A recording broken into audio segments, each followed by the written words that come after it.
ጤና ይስጥልኝ ክብራትና ክብራን የዩቲዩብ ቻናል ቤተሰቦች አሁን የተሰሙ ሰበር መረጃዎችን ይዤ ቀርብ ያለው እስከ ፍጻሜ አብራችሁኝ ቆዩ።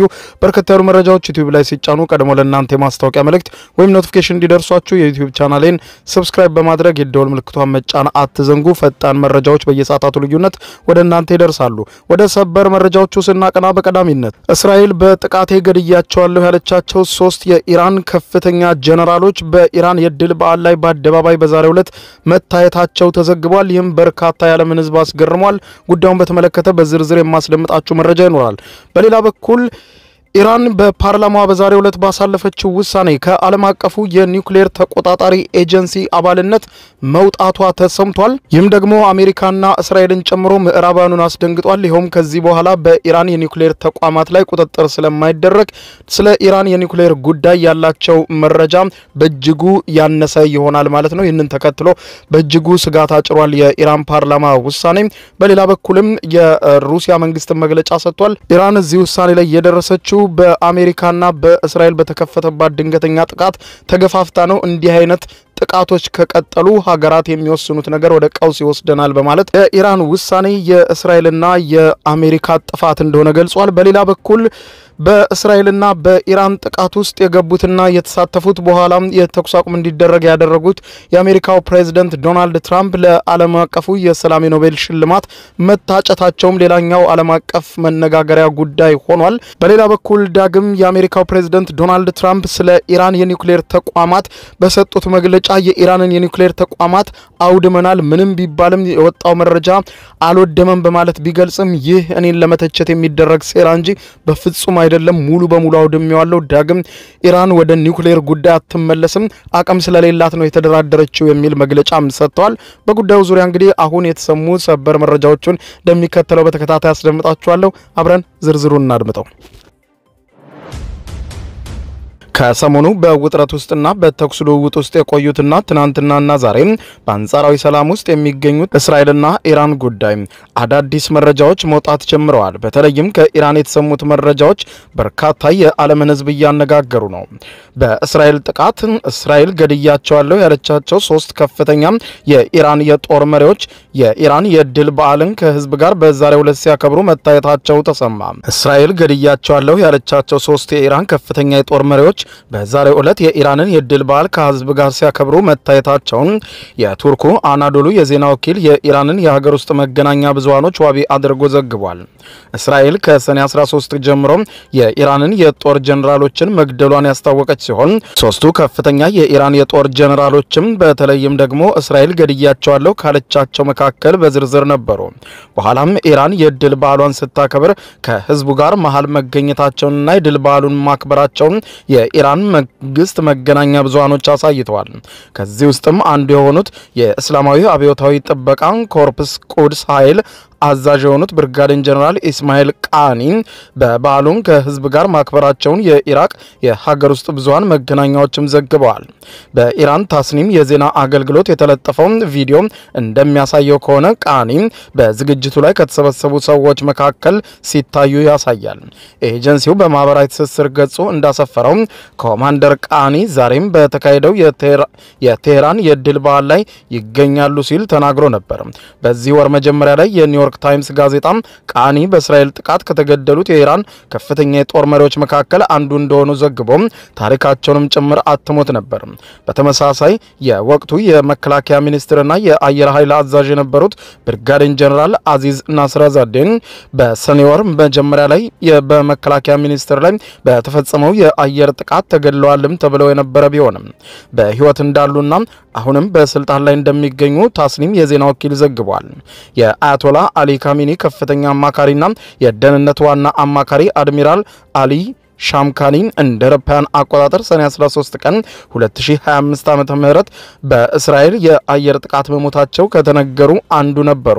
ነገር ግን በድል በዓሉ ላይ መታየታቸው በርካታ የዓለምን ሕዝብ አነጋግሯል። ይህ በዚህ እንዳለ እስራኤልና አሜሪካ በጋራ በመሆን በኢራን ላይ ያደረሱትን ጥቃት ተከትሎ የኢራን ፓርላማ በዛሬው ዕለት ያሳለፈው ውሳኔ እስራኤልና አሜሪካን ያስደነገጠ ሆኗል። የኢራን ፓርላማ በዛሬው ዕለት በሙሉ ድምጽ እንዳሳለፈው ውሳኔ ከሆነ ኢራን ከተባበሩት መንግስታት ድርጅት የኒውክሌር ተቆጣጣሪ ኤጀንሲ ጋር ሀገሪቷ የሚኖራትን ግንኙነት ሙሉ በሙሉ ማቋረጧን በፓርላማዋ አረጋግጣለች። የኢራን ፓርላማ ከተባበሩት መንግስታት ድርጅት የኒውክሌር ተቆጣጣሪ ዓለም አቀፉ አቶሚክ ኤነርጂ ኤጀንሲ ሀገሪቷ የሚኖራትን ትብብርነትና አባልነት ሙሉ በሙሉ የሚያግድ ድምጽ በሙሉ ድምጽ ማጽደቁ የተሰማ ሲሆን የሀገሪቱ መንግስት መገናኛ ብዙሃኖች እንደዘገቡት ከሆነ ኢራን ከዚህ በኋላ በአቶሚክ ኤነርጂ ኤጀንሲ ቁጥጥር አይደረግባትም ብለዋል። ይህ ደግሞ የኢራንን የኒውክሌር ማብላላት ስራም በተመለከተ እስራኤልና አሜሪካ ከዚህ በኋላ የሚያገኙት መረጃ የተገደበ ይሆናልም ተብሏል። ዓለም አቀፉ አቶሚክ ኤነርጂ ኤጀንሲ እስራኤልና አሜሪካ በኢራን የኒውክሌር ይዞታዎች ላይ የፈጸሙትን ጥቃት ለማውገዝ ፈቃደኛ ባለመሆኑና የተፈጸመውን ጥቃት በግልጽ ባለማውገዙ የኢራን ፓርላማ አፈ ጉባኤ መሐመድ ባጋሪ በዛሬው ዕለት ተናግረው ከዚህ ኤጀንሲ ጋር እንዴት እንቀጥላለን? ኤጀንሲው ዓለም አቀፍ ተአማኒነቱን ለሽያጭ ያቀረበና እፍረት የሌለው ነው ሲሉ ወቅሰዋል። አፈ ጉባኤው አክለውም የኢራን የኒውክሌር ባለስልጣናት የሀገሪቱን የኒውክሌር ማብላያ ይዞታዎችን ደህንነት እስኪረጋገጥ ድረስ ከኤጀንሲው ጋር ያላቸውን ትብብር ያቆማሉም ብለዋል። አክለውም የኢራን የሰላማዊ የኒውክሌር መርሃ ግብር በፈጣን ፍጥነት ወደፊት እንደሚራመድም አረጋግጠዋል።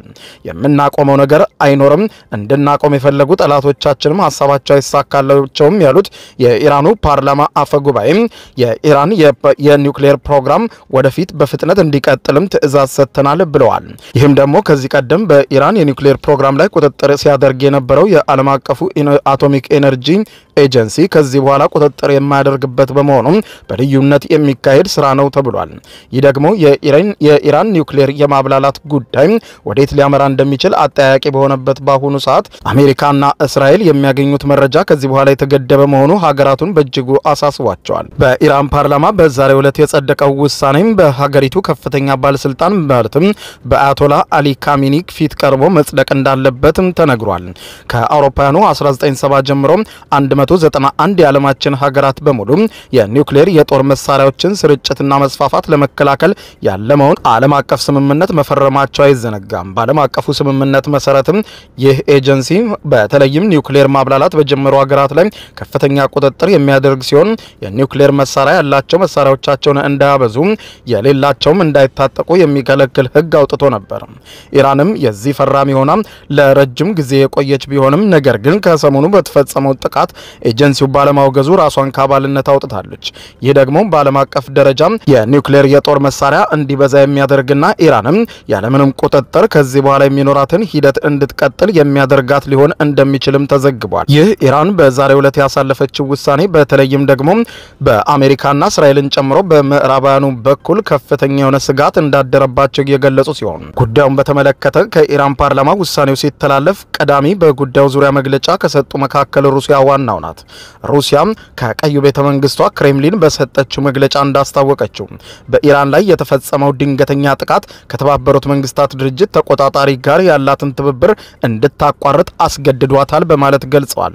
የክሬምሊን ቃል አቀባይ ዲሚትሪ ፔስኮቭ በዛሬው ዕለት በሰጡት መግለጫ በኢራን የኒውክሌር መርሃ ግብር ላይ የተፈጸመው አሰቃቂ ጥቃት ሀገሪቱ የተባበሩት መንግስታት ድርጅት የኒውክሌር ተቆጣጣሪ ከሆነው ከዓለም አቀፉ የአቶሚክ ኤነርጂ ኤጀንሲ IAEA ጋር ያላትን ትብብር እንድታቆም አስገድዷታል ብለዋል። የኢራን መግለጫ ሲቀጥልም ይህ የኢራን ውሳኔ ላይ ያለምንም ትንኮሳ ከዚህ ቀደም ታይቶ በማይታወቅ ሁኔታ በዘፈቀደ የኒውክሌር ተቋማት ላይ የተሰነዘረው ጥቃት ቀጥተኛ ያመጣው ውጤት ነው ሲል የሩሲያ መንግስት አቋሙን አስታውቋል። የሩሲያ መንግስት ቃል አቀባይ ዲሚትሪ ፔስኮቭ ሲቀጥሉም በዚህ ሁኔታ የኤጀንሲው መልካም ስም በጣም ተጎድቷል፣ ስለዚህም ይህ ሁኔታ ከፍተኛ ስጋት ያጭራል ብላለች ሩሲያ። በኢራን የኒውክሌር መርሃ ግብር ላይ ስለደረሰው ጉዳት የሚወጡ እርስ በርስ የሚጋጩ ዘገባዎችንም በተመለከተ ዲሚትሪ ፔስኮቭ ሲናገሩ አንድም ሰው እስካሁን ተጨባጭ መረጃ የለውም ስለ ኒውክሌር ማብላያዎቹ በማለት የጉዳቱን መጠን ለመናገር በጣም ገና ነው ብለዋል። በሩሲያ የዜና አውታሮች ላይ በሰጡት አስተያየትም ጥቃቱን የፈጸሙት ሀገሮች በስም ከመጥቀስ ተቆጥበው ሩሲያ ኢራንን እንደ አጋር የምታይ ሲሆን በቅርቡ የተፈጸመውንም ጥቃት ያለምንም ትንኮሳ የተፈጸመ ጣልቃ ገብነት ብለውታል። በተለይም ደግሞ እንዲህ አይነቱን ነገር የዓለም አቀፉ አቶሚክ ኤነርጂ ኤጀንሲ በዝምታ ማለፉም በጣም የሚያሳዝንና ኢራንም ከዓለም አቀፍ ስምምነቱ እንድትወጣ የገፋት ነው ብለዋል። ሩሲያም በዛሬው መግለጫዋም በድጋሚ ከአጋሯ ኢራን ጋር በጋራ እንደምትቆምም ገልጻለች። በሌላ በኩል በኢራን የኢንተርኔት አገልግሎት ዳግም መጀመሩም ተዘግቧል።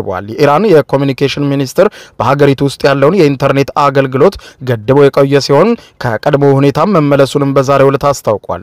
የእስራኤል ጥቃት እየተጠናከረ መምጣቱን ተከትሎ የኢራን መንግስት የኢንተርኔት አገልግሎት እንዲቋረጥ አድርጎ የነበረ ሲሆን የተኩስ አቁም ስምምነቱን ተከትሎ አገልግሎት በተሰጠት መጀመሩም ተገልጿል። የኢራን የቴሌኮሙኒኬሽን አገልግሎት በወጣው መግለጫ ዳግመኛ ተመሳሳይ ነገር ኢራን አይገጥማትም ብሏል። እንደ አውሮፓውያን አቆጣጠር ሰኔ 17 ቀን የኢራን መንግስት የሳይበር ጥቃቶችን ለመዋጋት በሚል የኢንተርኔት አገልግሎት ሙሉ በሙሉ በሀገሪቱ እንዲቋረጥ አድርጎ ነበር። ይሁን እንጂ በአጠቃላይ የኢንተርኔት አገልግሎት መቋረጡም ከፍተኛ የሆነ የመረጃ ፍሰት እንዲቋረጥ አድርጎ እንደነበር መዘገቡ አይዘነጋም። በሌላ በኩል የተኩስ አቁሙ የጸና በሚመስልበት የእስራኤልና የኢራን ከተሞች ጸጥታ ሰፍኖባቸው የዋለ መሆኑን መገናኛ ብዙሃን የዘገቡ ሲሆን የሀገራቱ ነዋሪዎችም ለሁለት ሳምንታት ያክል ሰቀቀን ሆኖባቸው ከነበረው ፍንዳታዎች የጥቃት ማስጠንቀቂያዎች ድምጽ እፎይ ብለው ማለፋቸውም ተመልክቷል። ይህ በዚህ እንዳለ ታዲያ በተለይም የአሜሪካው ፕሬዝዳንት ዶናልድ ትራምፕ የኢራንን የኒውክሌር ፕሮግራም በሚያቋርጥ መልኩም ከፍተኛ የሆነ ድብደባ በኢራን የኒውክሌር ማብላያዎች ላይ አድርሰናል፣ ሀገሪቷም ከዚህ በኋላ ኒውክሌር እንዳታብላላ አድርገን ወደ ኋላ አመታትን መልሰናታል ባሉበት ማግስት የአሜሪካ የደህንነት ቢሮዎች ባወጧቸው ጥብቅ መረጃዎች በተፈጸመው ተኩስና በተፈጸመው ድብደባ ፈጽሞ የኢራን የኒውክሌር ተቋማት ምንም አይነት ጉዳት እንዳልደረሰባቸው ያወጡት መረጃ የሚጠቅስ ሲሆን ይሄውም ኢራንን የኒውክሌር ማብላያ አመታት ሳይሆን ትራምፕ እንዳሉት ነገር ግን በአንድ ወር ወይም በሁለት ወር ከኒውክሌር የማብላላት ሂደቷ ሊገድባት ይችላል የሚል መረጃ ብቻ ነው የወጣው። የደህንነት ተቋማቱ ትራምፕ የሚሉት ትክክል እንዳልሆነም ያረጋገጠ ሲሆን የተፈጸመው ጥቃት እምብዛም ጉዳት በኒውክሌር ተቋሞቹ ላይ እንዳላደረሰ የሚገልጽ ነበር። የመረጃ ከአሜሪካ የደህንነት ቢሮዎች መውጣቱን ተከትሎ ታዲያ የትራምፕ ልዩ መልእክተኛ መረጃውን ክህደት ሲሉ ጠርተውታል። የኢራን የኒውክሌር ይዞታዎች ጥቃት ላይ የአሜሪካ መከላከያ ሚኒስትር ፔንታጎን የደህንነት ግምገማ ሾልኮ መውጣቱን የትራምፕ የመካከለኛው ምስራቅ ልዩ መልእክተኛ የሀገር ክህደት ነው ሲሉ ጠርተውታል።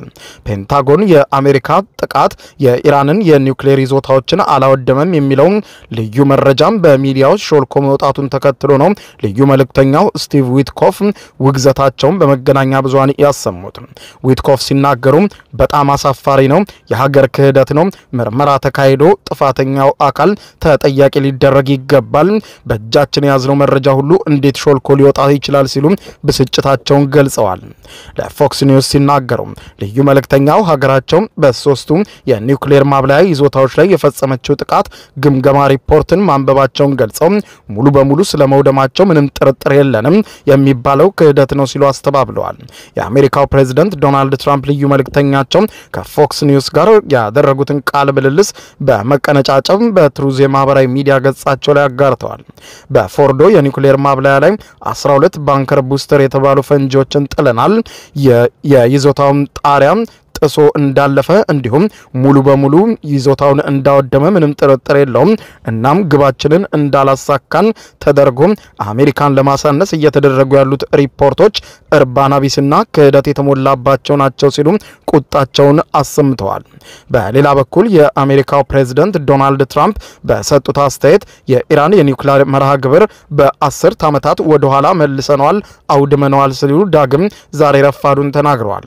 የአሜሪካው ፕሬዝዳንት ዶናልድ ትራምፕ ሀገራቸው የፈጸመችው ጥቃት የኢራንን የኒውክሌር መርሃ ግብር በ10 ዓመታት የመለሰ ነው ሲሉ ዳግም ተናግረዋል።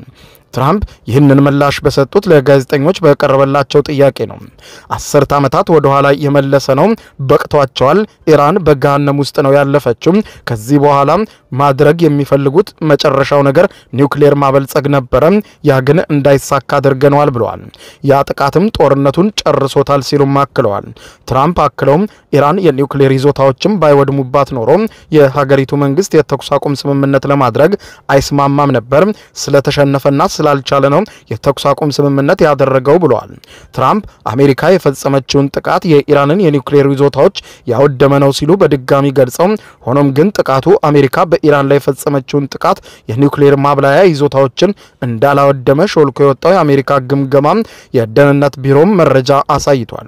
ቅድመ ግምገማው ጥቃቱ የኢራን የኒውክሌር መርሃ ግብር ምናልባትም በወራት ወደ ኋላ ሊመልሰው እንደሚችል እንጂ እንዳላወደመው አረጋግጧል። ይህንን ተከትሎ ታዲያ ትራምፕ ፈጽሞ የማንቀበለው ነገር ነው በማለት የገለጹ ሲሆን ይህ የሚባለው ሆነ ተብሎ በሚሰራጭ መረጃ ነው ብለዋል።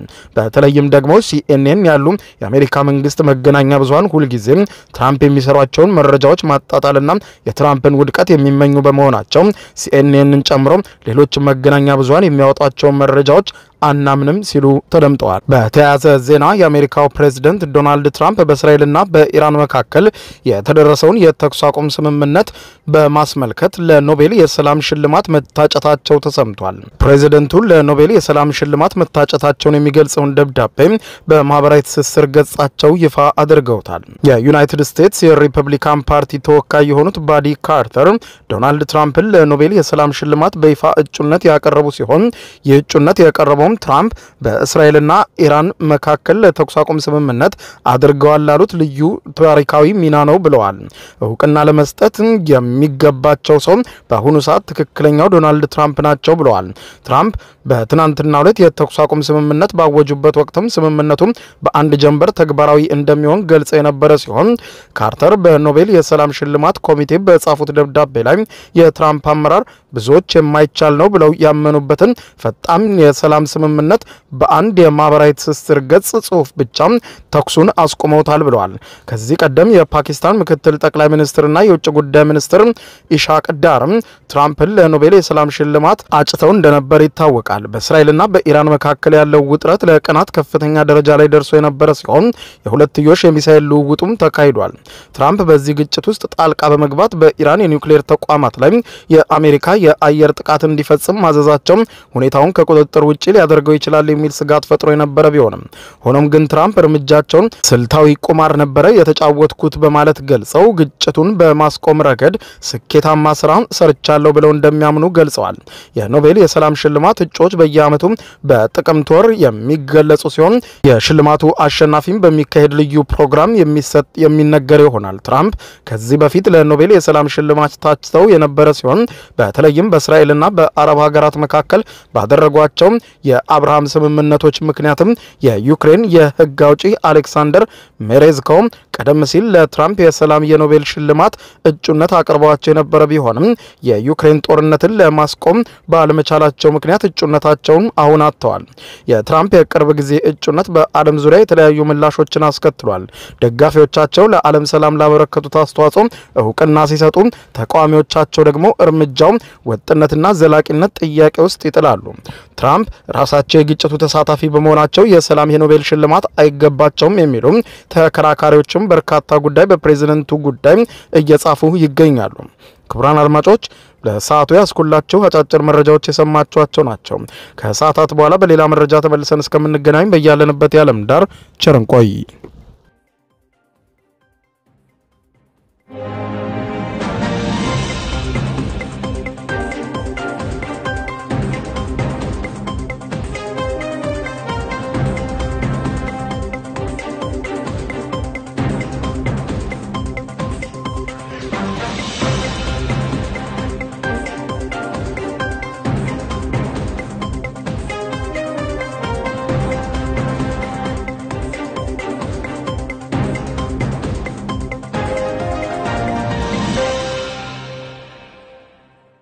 የዩቲዩብ የስኬት ሚስጥሮችን በዝርዝር የያዘው የአቤል ብርሃኑ የወይኗ ልጅ አዲስ መጽሐፍ በገበያ ላይ ዋለ። ዩቲዩብ ለመጀመር በአጭር ጊዜ ስኬትን ለመቀዳጀት አስበዋል? ዩቲዩብ ጀምረው ሚስጥሮቹ አልገባ ብለውታል? እንግዲያውስ አዲሱ በዩቲዩብ 2 የወርቅ 3 የብር ሽልማቶችን ያገኘው የአቤል ብርሃኑ የወይኗ ልጅ የዩቲዩብ ሚስጥሮች መጽሐፍ በዝርዝር ሁሉንም ያብራራሉታል። ዛሬውኑ ገዝተው ህልሞን እውን የሚያደርጉበትን የዩቲዩብ የስኬት መንገድ ይጀምሩ። በውጭ ሀገራት ለምትገኙ ከአማዞን ላይ ብታዙ በቀናት ውስጥ ደጁ ይደርሳል። የአማዞን ሊንኩን እዚህ ቪዲዮ ኮሜንት ላይ ያገኙታል። በሀገር ውስጥ ለምትገኙ በ0949 13 0000 ቴሌግራም ላይ ይዘዙ። ካሉበት ቦታ እናደርሳለን። የዩቲዩብ ሚስጥሮች ዘመኑ ጋር ተፈላጊ መጽሐፍ